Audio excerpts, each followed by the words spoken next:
जा रहे हैं spherical mirror. We will discuss today about spherical mirror और you can see reflection through spherical mirror. Okay, reflection हम लोग दो सरफेसेस में पढ़ते हैं, एक है आपका प्लेन सरफेस और दूसरा क्या है स्फेरिकल सरफेस। प्लेन सरफेस पे होता है प्लेन मिरर या कोई भी एक प्लेन सरफेस, एनीथिंग, वो कुछ भी हो सकता है, कोई भी शाइनी सरफेस आप ले सकते हो, that is reflection through plane surface. But जब हम किसी भी एक स्फेरिकल या कर्व्ड सरफेस की बात करते हैं तो वहां पे जो रिफ्लेक्शन होता है वो स्फेरिकल सरफेस से, कर्व्ड सरफेस से रिलेटेड हो जाता है, ठीक है। और कर्व्ड सरफेसेस में हमें क्या पढ़ना है, स्फेरिकल मिरर्स पढ़ने हैं। ओके, तो कर्व्ड सरफेस में हमें जो पढ़ना है वो क्या है, स्फेरिकल मिरर्स। सो रिफ्लेक्शन थ्रू स्फेरिकल मिरर।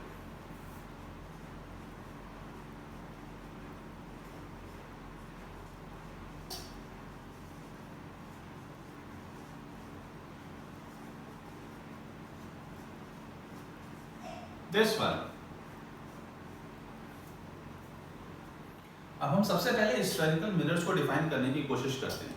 अगर हमें रिफ्लेक्शन पढ़ना है बाय स्फेरिकल मिरर्स तो मुझे स्फेरिकल मिरर क्या है ये भी समझना होगा, ठीक है। तो देखिए स्फेरिकल मिरर्स क्या होते हैं, जैसे मैंने कहा कि spherical that is curved, spherical mirrors means ये कर्व्ड मिरर्स होते हैं। और कर्व्ड मिरर कैसा होगा, कर्व्ड मिरर किसी भी एक स्फीयर का पार्ट हो सकता है। सपोज एक हॉलो ग्लास स्फीयर है, दिस वन, ये आपका हॉलो ग्लास स्फीयर है, ठीक है। और इस ग्लास स्फीयर में ये वाला जो पार्ट आपका है वो क्या है, हॉलो है, और ये जो मटेरियल है वो यहाँ सरफेस इसके पेरिफेरी पे कुछ इस तरह से, ठीक है। तो अब जब आप इसको यहाँ से हल्का सा कट करोगे, कट करके ये जो पीस है हम उठा के इधर ले आते हैं, शिफ्ट कर लेते हैं। तो हमने जब उसको शिफ्ट किया तो ये जो मिरर बना है ये कुछ इस तरह का आएगा। हम देखो यहाँ पे जो थिकनेस है इसको हटा देते हैं। अगर हम इसकी थिकनेस को यहाँ भी ले आएंगे तो हमारा जो डायग्राम होगा वो प्रॉपर नहीं हो पाएगा। ओके, फिलहाल हम ये जो थिकनेस है उसको यहाँ पे हटा देते हैं। हमने सिर्फ एक स्ट्रेट लाइन, एक सिंगल लाइन से, सिंगल कर्व से हम इसको रिप्रेजेंट कर रहे हैं। तो ये जो पीस है आप देख रहे हो ये यही वाला पीस है, हम इसको कट करके यहाँ पे ऐसे ले आए। इसका मतलब ये है कि ये जो एक आपका कर्व है वो किसी एक स्फीयर का पार्ट, ओके, उस स्फीयर का ये जो पार्ट है इसको हम क्या बोलते हैं, कर्वेचर बोलते हैं। इसको आप क्या क्या बोलोगे, it is known as curvature. ये जो स्फेरिकल पार्ट आप देख रहे हो ये क्या है, कर्वेचर, ठीक है। अब इस कर्वेचर के थ्रू रिफ्लेक्शन करना है, एंड रिफ्लेक्शन आपको मालूम है कि हमारा जो सरफेस होना चाहिए पॉलिश सरफेस होना चाहिए एंड स्मूथ सरफेस होना चाहिए। तो अगर हम इस सरफेस को पॉलिश करना चाहते हैं तो वो दो तरह से कर सकते हैं, एक हमारा इनर सरफेस पॉलिश हो सकता है, सेकंड हमारा आउटर सरफेस पॉलिश हो सकता है, ठीक है ना। तो हम इसके पॉलिश करेंगे किसी भी साइड पे, और उस पॉलिश जिस सरफेस पे हम पॉलिश करेंगे उसी के अकॉर्डिंग वो हमारा सरफेस कैसा बन जाएगा, एक पर्टिकुलर नेचर का मिरर बन जाता है। क्लियर। अभी ये क्या है, ग्लास का पीस है, अभी पूरी तरह ये ट्रांसपेरेंट है, आप इस तरफ से उस तरफ आराम से देख सकते हो। ये आपका ग्लास का स्फीयर था। अब होगा क्या कि ये जो आपका स्फीयर का पार्ट है ये भी ट्रांसपेरेंट है, इसको हम पॉलिश करने जा रहे हैं। क्लियर, क्योंकि मुझे क्या बनाना है, हम इसको मिरर बनाना चाहते हैं और मिरर बनाने के लिए किसी एक साइड को पॉलिश करना पड़ेगा। तो देखिए हमारे पास ये एक सरफेस है, कर्व सरफेस, ठीक है। कैसे आया ये आपको समझ में आ गया। अब ये जो कर्व सरफेस है दिस वन, इसको हमने क्या कहा, इसका हम पहले इनसाइड पॉलिश कर देते हैं। हम इसको पहले इनसाइड पॉलिश करते हैं, मींस आप इसको पॉलिश कर रहे हो वो कुछ इस तरह से पॉलिश करते हो। तो हम इसको जब इस साइड तरह से पॉलिश करेंगे तो क्या होगा, ये आपका सरफेस रिफ्लेक्शन शो करेगा, और किस तरफ से, ये इस साइड से रिफ्लेक्शन को शो करेगा, ऐसे, दिस वन। इसी तरह अगर इसी सरफेस को मैंने ऐसे लगाया है और इस पे हम जो पॉलिश करें वो बाहर से कर दें, मींस जो सरफेस हमारा बाहर की ओर निकला हुआ है दिस वन, ये ऐसे आपने पॉलिश कर दिया, तो जब आप इस पे इस तरह से पॉलिश करोगे तो इसमें जो रिफ्लेक्शन अब होगा वो कैसे होगा, वो ऑफ कोर्स इनसाइड सरफेस से होगा, मींस अब आपका जो सरफेस से रिफ्लेक्शन है वो कुछ ऐसा हो जाएगा, ठीक है ना। कुछ इस तरह से हो सकता है। देखो यहाँ दोनों ही ये जो सरफेसेस हैं उनमें आपने डिफरेंट सरफेस से पॉलिश किया है, और उनका कौन सा सरफेस पॉलिश्ड सरफेस है इस पे डिपेंड करता है कि वो जो आपका मिरर है वो कैसा है। यहाँ देखिए ये जो सरफेस है इसमें आपने इनर साइड पॉलिश किया है, इसीलिए जो रिफ्लेक्शन होगा वो आउटर सरफेस से हो रहा है। जो कौन सा सरफेस, जो बाहर की ओर निकला हुआ है, दिस वन, बाहर की ओर निकला हुआ है, ठीक है। तो ये हमारा जो मिरर होगा वो कौन सा बनेगा, it will B convex mirror. ये क्या बन जाएगा, कॉन्वेक्स मिरर। और इसी तरह ये जो मिरर है इसमें देखो बाहर वाले सरफेस जो बाहर की ओर निकला हुआ है उस पे आपने पॉलिश कर दिया है, तो जो अंदर वाला सरफेस धंसा वाला सरफेस है, कर्व सरफेस है, वो क्या बन जाएगा, कॉनकेव, ठीक है ना। तो ये हमारा कॉनकेव सरफेस और ये क्या हो गया, कॉन्वेक्स सरफेस हो गया। अब ये जो सरफेस है वो पॉलिश्ड है, इसीलिए यहाँ पे जो मिरर बनेगा वो कौन सा बनेगा, it is convex mirror and it will B concave mirror. ये क्या हो जाएगा, कॉनकेव मिरर हो जाएगा। क्या बात समझ आ गई। तो हमारे पास जो स्फेरिकल मिरर्स होते हैं वो बेसिकली दो तरह के होते हैं, एक हो गया कॉन्वेक्स और एक हो गया concave.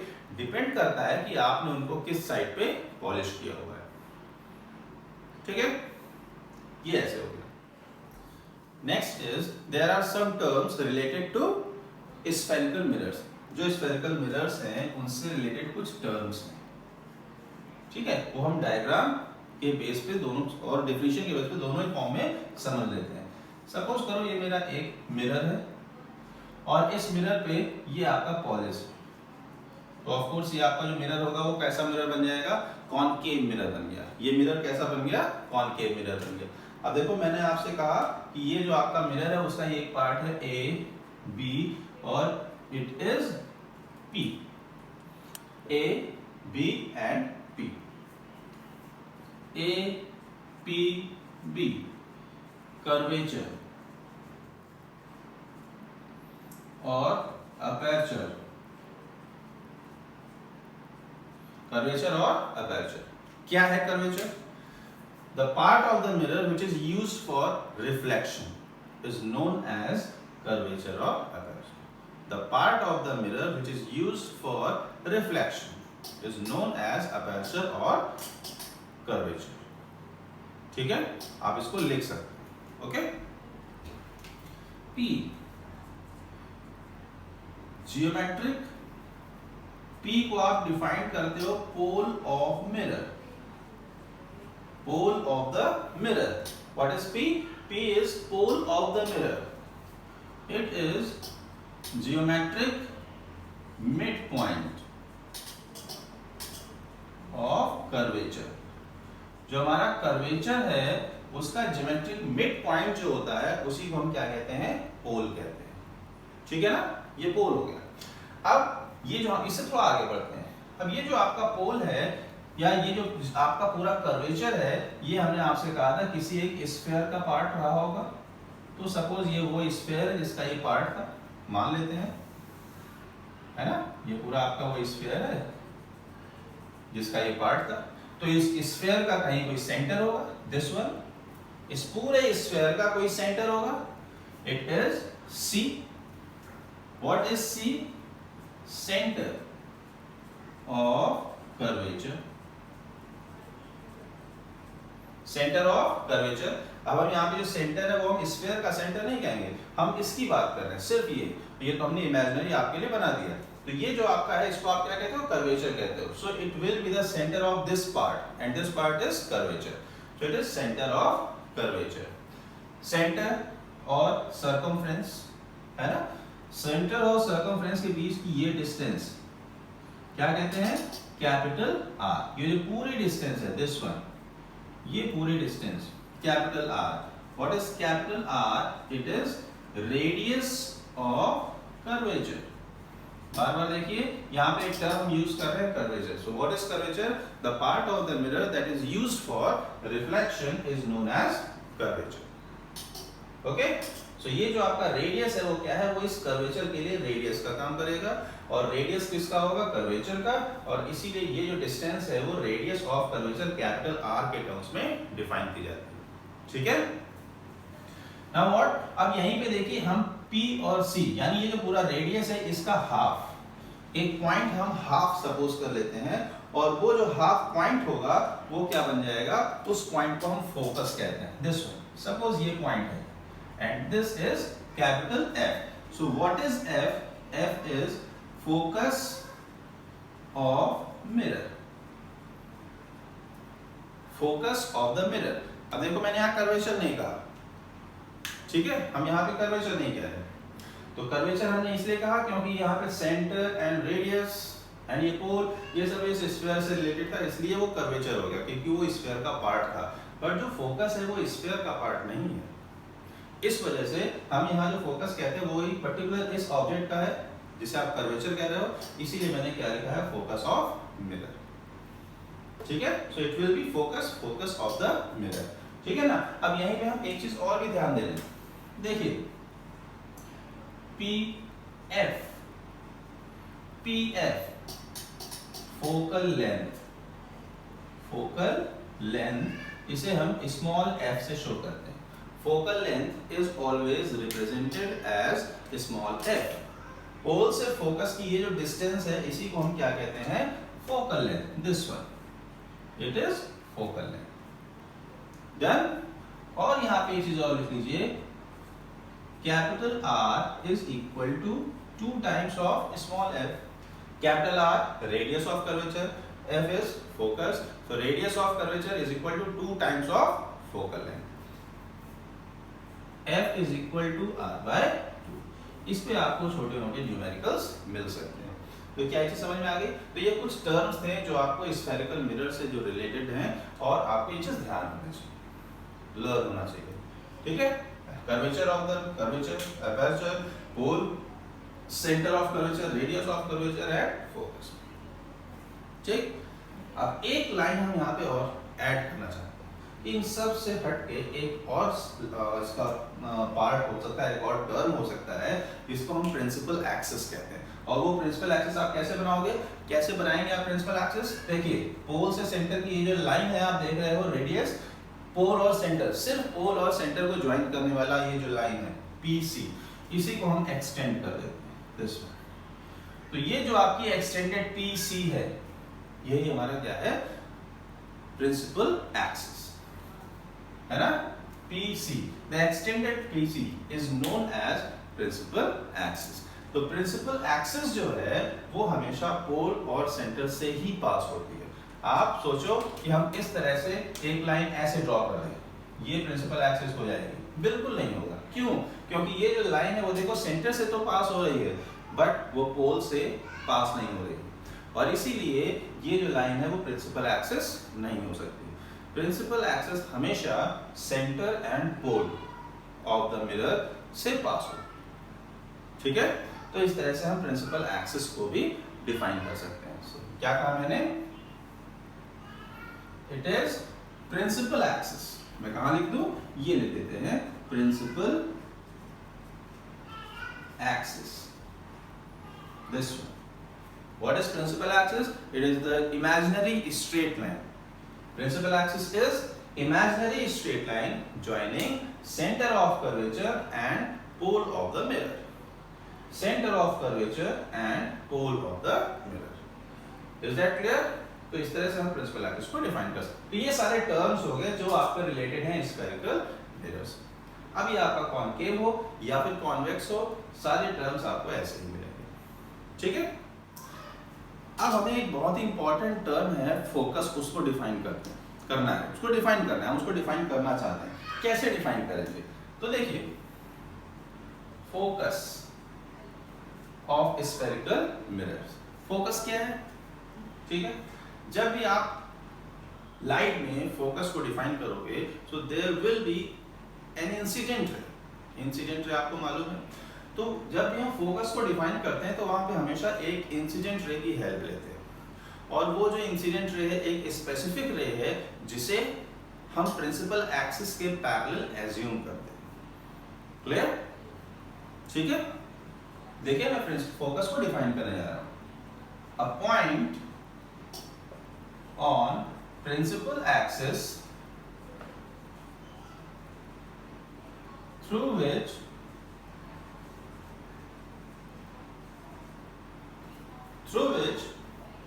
the incident ray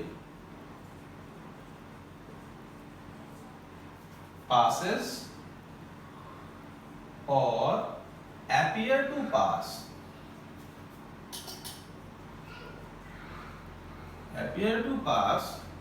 after reflection through spherical mirror। ठीक है, तो अगर आप इस स्टेटमेंट को जरूरत थोड़ा ध्यान से देखो तो आपको यहाँ पे एक स्टेटमेंट मिलेगा, और तो बाकी चीजें वो भी आपको बताऊंगा। बस यहाँ पे एक चीज आप ध्यान दीजिए, ये देखिए लिखा है passes और appear to pass। passes और appear to pass क्या मतलब हुआ इसका? या passes का मतलब क्या हुआ कि एक्चुअल में पास हो रही है, और appear to pass का मतलब ये हुआ हमें ऐसा लगेगा कि वो वहां से पास होनी चाहिए। That is appear to pass। Clear? A point on the principal axis, यानी जो फोकस होगा वो हमेशा कहां पे लाई करेगा? प्रिंसिपल एक्सिस पे लाई करेगा। Okay? Through which the incident ray passes or appear to pass after reflection through the spherical mirror।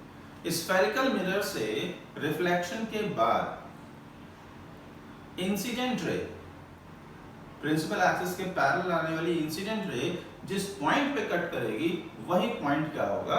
Focus हो जाएगा। ठीक है, जैसे मैं अगर डायग्राम में देखूं, ये देखिए कौन सा मिरर हो गया? ये हमारे पास कॉनकेव मिरर हो गया। अब देखिए ये हमारे पास क्या आ गई? Principal axis, it will be the pole, it will be centre of curvature. ठीक है ना, ये टर्म्स हम इसको ऐसे ही लिख सकते हैं। अब देखिए यहाँ पे क्या होगा, आपको प्रिंसिपल एक्सिस के पैरेलल एक रे लेके आनी है। कहाँ है वो आपने देखिए इस तरह से ड्रॉ कर दिया, this one, an incident ray parallel to principal axis. Reflection के बाद जिस पॉइंट पे कट करेगा वही पॉइंट हमारा क्या है? फोकस है। रिफ्लेक्शन के बाद ये आपके इंसिडेंट रे रिफ्लेक्शन के बाद जिस पॉइंट पे कट करता है प्रिंसिपल एक्सिस को, वही पॉइंट हमारा क्या बन जाता है? फोकस। ये क्या है? Actual intersection. आपको इसमें इसमें कोई रोल नहीं है कि आपने उसकी हेल्प की है, बट इसीलिए ये क्या है? एक्चुअल इंटरसेक्शन है, पासेस। और मिरर कौन सा है? ये हमारा कॉनकेव मिरर हो गया। ठीक, अब अगर हम कॉन्वेक्स मिरर को देखें तो कॉन्वेक्स मिरर में आपको समझ में आएगा अपीयर टू पास। कैसे appear to pass? This one.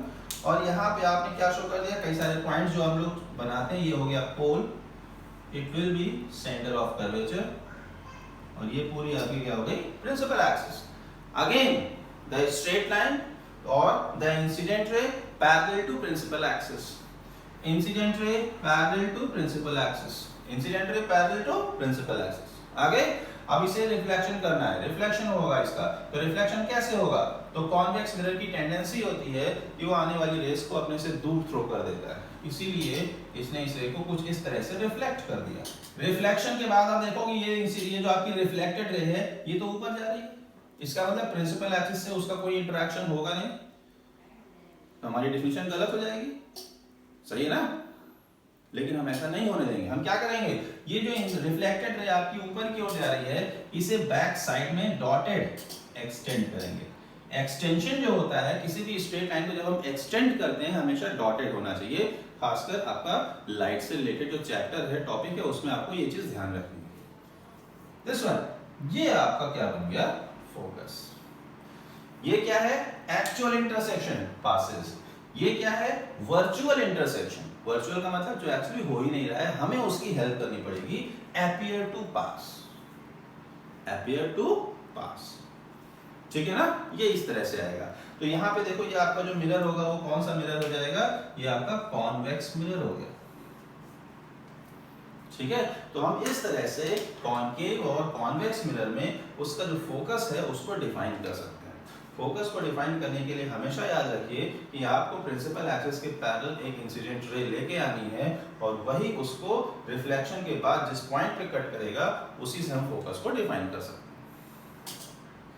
ठीक है ना? ये समझ में आ गई? क्योंकि ये एक्चुअल इंटरसेक्शन है, दोनों एक्चुअली मीट करते हैं यहाँ पे, इसीलिए इसका जो फोकस है इट इज रियल फोकस, ये एक्चुअल फोकस है उसका। बस यहाँ पे जो फोकस होगा ये क्या होगा? वर्चुअल। ये जो फोकस है वो कैसा है? Virtual focus. तो कॉनकेव मिरर का जो फोकस है it is real focus. MCQs में आ सकता है। एंड कॉन्वेक्स मिरर का जो फोकस होता है वो कैसा होता है, वर्चुअल फोकस होता है, ठीक है। कॉन्वेक्स मिरर का जो फोकस होगा वो कैसा होगा, वर्चुअल फोकस। क्या ये चीज समझ में आ गई? It is the focus of the spherical mirror. Done. अब आपको इसमें स्फेरिकल मिरर से रिलेटेड डायग्राम्स बनाने हैं। डायग्राम बनाने के लिए हमें कुछ इंपॉर्टेंट रेज दी गई हैं, कुछ एक स्पेसिफिक रेज दी गई हैं, इंसिडेंट रेज, जिनका एक पर्टिकुलर डायरेक्शन में रिफ्लेक्शन होता है, और उन्हीं को यूज करके हम क्या करते हैं, रे डायग्राम्स बनाते हैं। तो हम सबसे पहले वो सारी रेज देखेंगे जिनको यूज करके हम डायग्राम बनाने वाले हैं। ओके, चलिए देखते हैं। इंपॉर्टेंट रेज,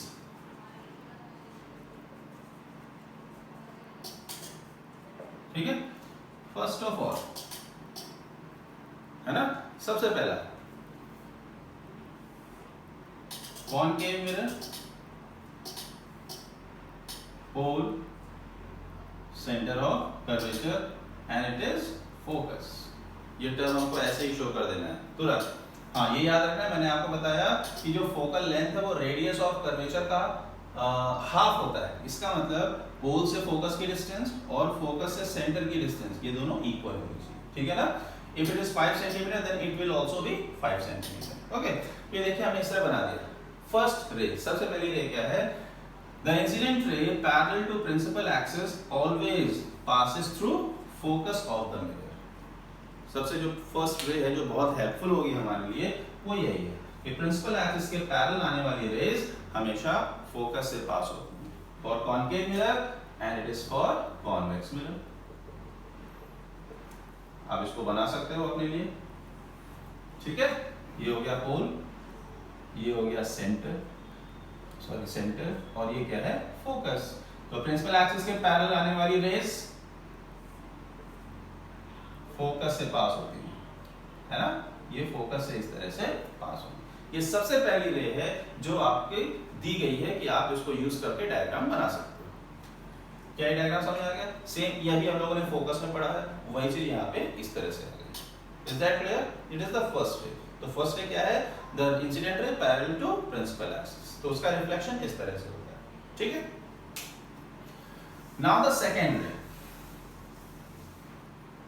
अब सेकेंड रे देखते हैं क्या है। सेकेंड रे क्या होगी,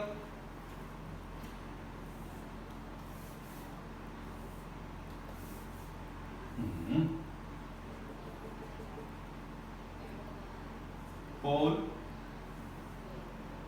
center of curvature and focus. Now the second ray is an incident ray passing through focus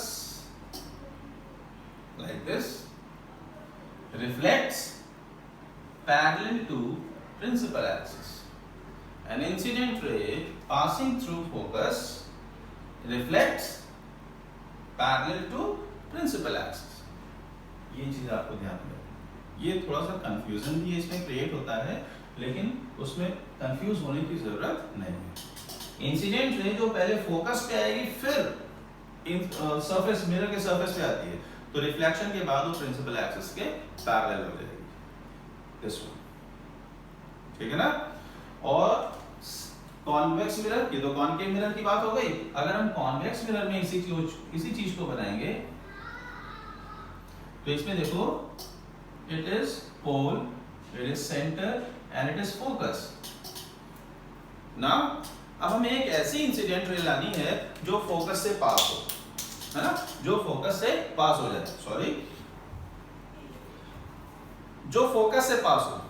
यहां पे तो देखिए हमको समझ में आता है सीधे उस पॉइंट से पास करा देंगे, बट ऐसी इस कंडीशन में क्या हो, तो इस कंडीशन में देखिए हम एक स्ट्रेट लाइन, एक इंसिडेंट रे इस तरह से लेके आते हैं, ये है इंसिडेंट रे, और ये इंसिडेंट रे इस तरह से आएगी कि अगर ये सरफेस ना होता तो वो सीधे इस पॉइंट को टच करती। Is that clear? The incident ray appears to pass through focus, reflects as parallel to principal axis. Is that clear? In case of convex mirror, the incident ray appears to pass through focus, reflects as parallel to principal axis. Got it? appear to pass through focus means अगर ये surface ना होता तो ये incident ray सीधे आती और focus से पास होती। अगर ऐसा है तो रिफ्लेक्शन के बाद ये प्रिंसिपल एक्सिस पे पैरेलल हो जाएगी इन केस ऑफ कॉन्वेक्स मिरर। ये क्या है? Concave. Done? Now it is third रे।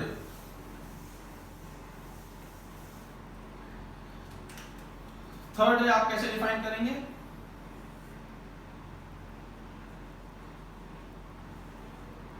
pole, focus and center of curvature. Third ray states that the important ray, third important ray is an incident ray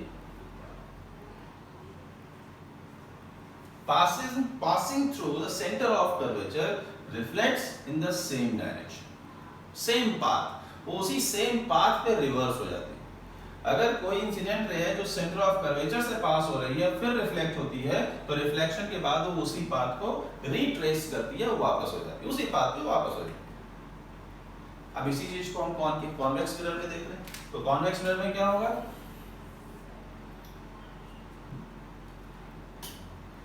this one is convex mirror,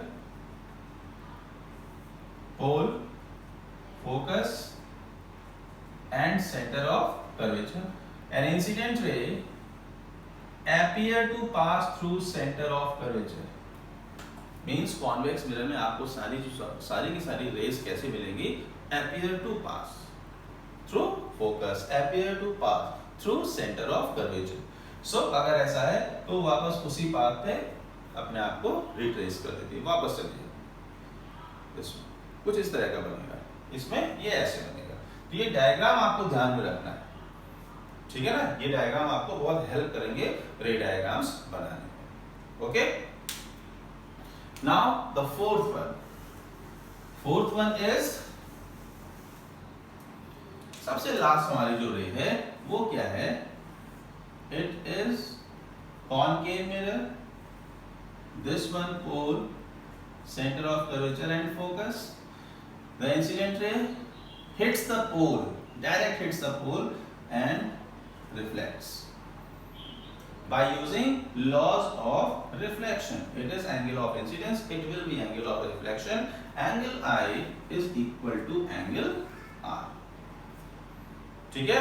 तो यहाँ पे जब आपकी कोई incident ray पोल पे hit करती है, इंसिडेंट होती है, पोल पे इंसिडेंट होगी तो वो इसको जो प्रिंसिपल एक्सिस है उसे नॉर्मल की तरह ट्रीट करेगी, है ना? नॉर्मल पॉइंट ऑफ इंसिडेंस पे लोग नॉर्मल ड्रॉ करते हैं, ये नॉर्मल बन जाएगा और इस नॉर्मल को यूज करके वो रिफ्लेक्ट हो जाएगी। ठीक है ना? नॉर्मल को यूज करेगी किस लिए? क्योंकि उसको ये मालूम होना चाहिए कि हमें किस एंगल पे रिफ्लेक्ट होना है। उसके लिए हमें क्या करना होगा? एंगल ऑफ इंसिडेंस मालूम होना चाहिए। तो आप क्या करोगे? ये आपका क्या बन गया? Angle of incidence, the incident ray and between principal axis या नॉर्मल। Is that clear? तो ये इस तरह से होगा। In case of convex mirror, convex mirror के केस में आप ये बनाओगे pole, it is focus, centre of curvature, ये सब ऐसे शो कर दिया। अब क्या होगा? पोल पे आके हिट करेगी, फिर से ये इंसिडेंट में हुआ, ये नॉर्मल बन जाएगा, ये बना एंगल ऑफ इंसिडेंस, ये रिफ्लेक्ट हो जाएगी by using laws of reflection. And क्या है laws of reflection? According to first law, I should be equal to angle R. Angle of incidence और एंगल ऑफ रिफ्लेक्शन दोनों सेम। क्या ये बात समझ आ गई? ठीक है। तो ये हमने जो देखी इंपॉर्टेंट रेज, ये आपकी ऐसी इंपॉर्टेंट रेज हैं, 4 रेज हैं, 4 रेज हैं कॉनकेव और कॉन्वेक्स मिरर दोनों के लिए ही, जिनको यूज करके हमें क्या करना होगा? सारे इसके रे डायग्राम्स बनाने। क्या इस वीडियो में कोई भी आपको डाउट हो, आप कमेंट बॉक्स में उसको मेंशन कर सकते हो, आपको उसको रिप्लाई किया जाएगा। ठीक है ना? Thank you.